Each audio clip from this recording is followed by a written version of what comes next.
Job, fe en medio de la tormenta. En una tierra lejana, en tiempos antiguos, vivía un hombre llamado Job. Era un hombre íntegro y recto, temeroso de Dios y apartado del mal. Tenía 7 hijos y 3 hijas, gran cantidad de ovejas, camellos, bueyes y siervos, de modo que era considerado el más grande de todos los hombres del oriente. Job no solo era próspero, sino también un hombre espiritual. Cada día se preocupaba por la vida de sus hijos, y cuando ellos celebraban banquetes, él ofrecía sacrificios por cada uno diciendo, quizá mis hijos habrán pecado en su corazón contra Dios. Así hacía continuamente, demostrando su fe y amor por el Señor. Pero un día, en las alturas celestiales, ocurrió algo que cambiaría su vida. Satanás se presentó delante de Dios, y el Señor le dijo, ¿has considerado a mi siervo Job? No hay otro como él en la tierra, un hombre perfecto y recto. Satanás respondió, ¿acaso Job teme a Dios de balde? ¿No le has protegido a él, a su casa y a todo lo que tiene? Pero extiende tu mano, toca todo lo que posee, y verás si no te maldice en tu misma presencia. Dios, confiando en la fidelidad de Job, permitió que Satanás lo probara, pero sin tocar su vida. Y así comenzó la prueba más dura que un hombre pudiera enfrentar. En un solo día, mensajero tras mensajero llegó a Job con noticias desgarradoras. Uno le dijo, los sabeos atacaron y se llevaron tus bueyes y tus asnas, y mataron a los siervos. Otro vino diciendo, fuego de Dios cayó del cielo y consumió tus ovejas y a los pastores. El tercero anunció, los caldeos asaltaron y robaron tus camellos, matando a tus siervos. Y antes de que pudiera reaccionar, llegó el más terrible de todos los informes.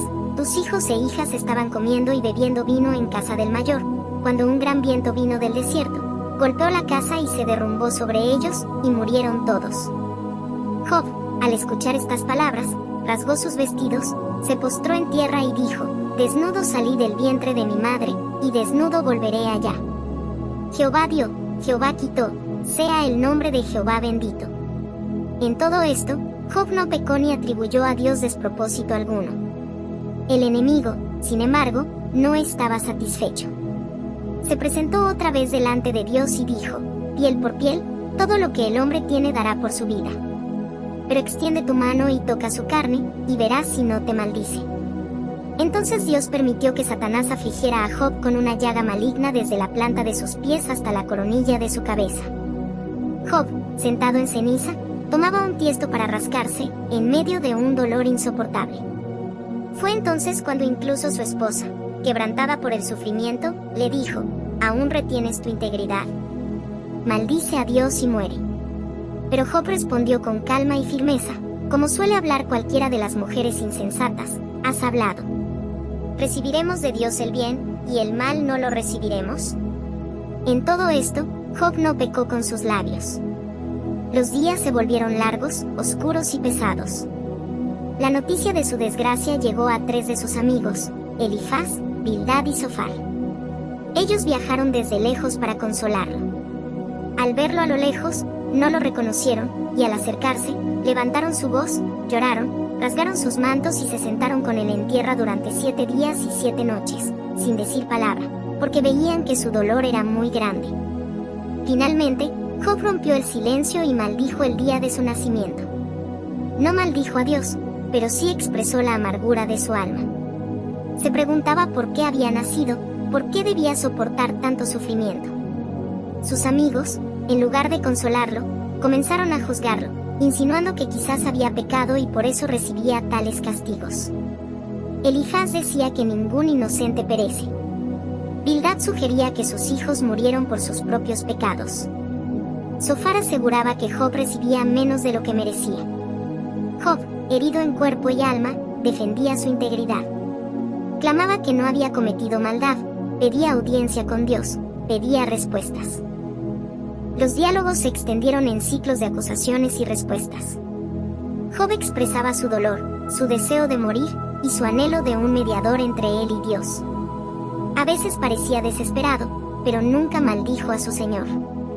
Más bien, en medio de sus lamentos dijo una de las confesiones de fe más poderosas de la historia. Yo sé que mi Redentor vive, y al fin se levantará sobre el polvo, y después de deshecha esta mi piel, en mi carne he de ver a Dios.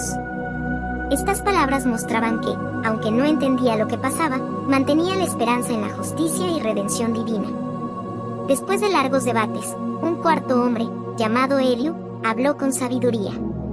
Recordó que Dios es más grande que el hombre y que a veces usa el sufrimiento para enseñar y corregir.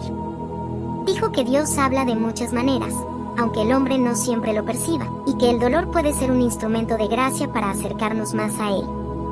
Y mientras Job y sus amigos permanecían en silencio, la voz del mismo Dios tronó desde un torbellino. Con preguntas profundas, Dios confrontó a Job: ¿dónde estabas tú cuando yo fundaba la tierra?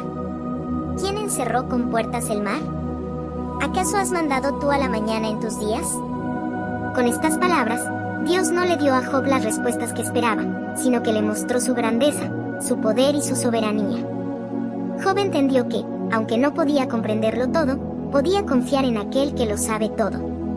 Humildemente dijo: de oídas te había oído, mas ahora mis ojos te ven. Por tanto, me arrepiento en polvo y ceniza. Entonces Dios reprendió a los amigos de Job por no haber hablado lo recto, como su siervo. Ordenó que ellos ofrecieran sacrificios y que Job orara por ellos. Y cuando Job oró por sus amigos, Dios restauró su vida. Le devolvió el doble de todo lo que había perdido, tuvo más ovejas, camellos, bueyes y siervos que antes. Le nacieron 7 hijos y 3 hijas, y sus hijas fueron las más hermosas de toda la tierra. Job vivió 140 años, vio a sus hijos y a los hijos de sus hijos hasta la 4ª generación, y murió viejo y lleno de días. La historia de Job no es solo la de un hombre que sufrió, sino la de un corazón que se mantuvo fiel en medio de la tormenta. Job nos enseña que la fe verdadera no depende de las circunstancias.